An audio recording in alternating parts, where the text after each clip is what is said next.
telah menyelesaikan tindak lanjut dari apa yang kami laporkan di SPKT beberapa hari lalu, yaitu tentang laporan pencemaran nama baik, pemutarbalikan fakta, dan juga fitnah yang dilakukan oleh saudara LA, ya, yang saat ini statusnya sudah naik selaku terlapor. Dan hari ini sudah ada pemeriksaan terhadap saya dan sekaligus 3 saksi. Saya lupa berapa pertanyaan.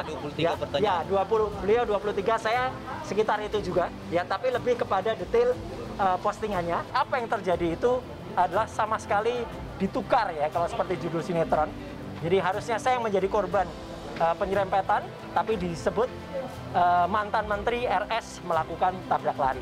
Apa yang dia muat dalam Instastory dia, itu sungguh sudah merupakan tindakan yang benar-benar melanggar Undang-Undang ITE. Saya juga selaku kuasa hukum, ya, pengacara, diperiksa juga sebagai saksi fakta. Saya telah diperiksa ada 23 pertanyaan, nanti masalah materinya biar teman-teman penyidik yang akan menjawab hal tersebut.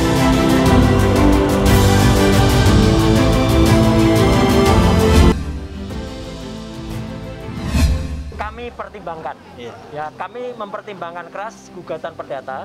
Kalau tidak ada itikat baik atau bahkan justru ada misrea atau itikat tidak baik dari yang bersangkutan dengan cara sudah kelihatan dari awal. Dari awal dia tidak mau menyelesaikan di pos polisi terdekat, ya, pada saat kejadian. Ini sangat merugikan baik secara material maupun imaterial. Kerugian material dan imaterialnya ini mungkin lebih spesifik jatuhnya kepada perdata. Akan tetapi di sini kita buktikan penghinaannya terlebih dahulu gitu. Karena dengan kata-kata dia itu dia telah memberikan petunjuk. Ada 3 petunjuk yang saya ambil di dalam kasus ini. Yang pertama, dengan sebutan RS, saat ini sedang kita kaji gugatan perdata terhadap yang bersangkutan, ya. Gugatan perdata yang telah kita siapkan dan sedang dikaji, di mana gugatan kita itu lebih spesifik di dalam pasal 1372 KUH Perdata yang mengatur tentang penghinaan.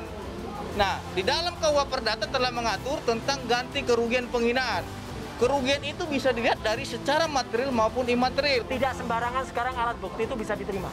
Ya, jadi kalau ada capture semacam ini, capture itu tidak hanya dilihat capture-nya, tapi dilihat URL-nya,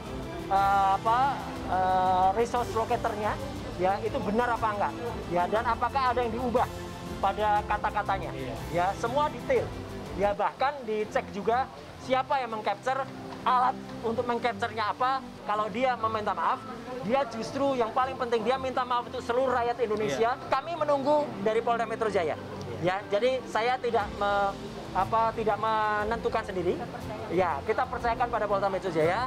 Kalau nanti Polda mengundang dia untuk melakukan klarifikasi dan ternyata ada tidak datang atau kemungkinan mundur, ya, dari situlah nanti kita nilai. Yang menjadi korban di sini adalah Pak Roy Suryo.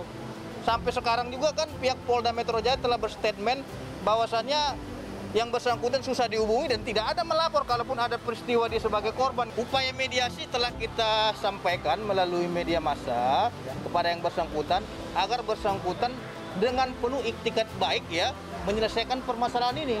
Tapi justru kami melihat yang bersangkutan tidak mempunyai iktikat baik dalam menyelesaikan masalah ini, maka dari itu proses hukum ini tetap dilanjutkan seperti itu. Nah, kita sangat menghormati aturan dari Kapolri, kita menghormati tentang aturan mediasi dalam Undang-Undang ITE ataupun penghinaan dalam hal pencemaran nama baik dengan dihadirkan para pihak, ya. Tapi akan tetapi sampai sekarang jangankan kita, media massa saja menghubungi beliau sangat susah sekali.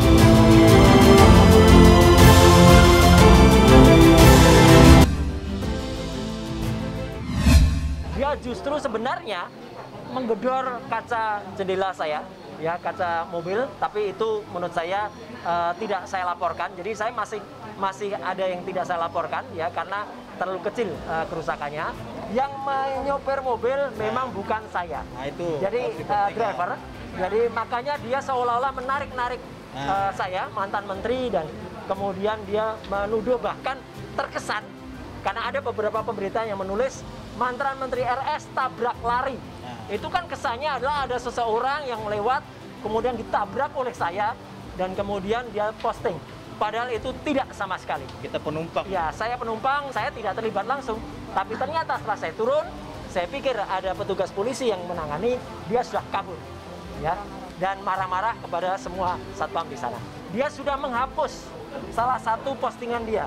Ya, dia sudah menghapus salah satu postingan dia, yang ini sudah dihapus, ya, yang lain masih. Jadi ada 6 frame tadinya dalam postingan Instastory-nya, yang 5 masih ada, yang ini sudah dihapus. Jadi yang itu menandakan bahwa dia mungkin ada kekhawatiran terhadap postingan dia.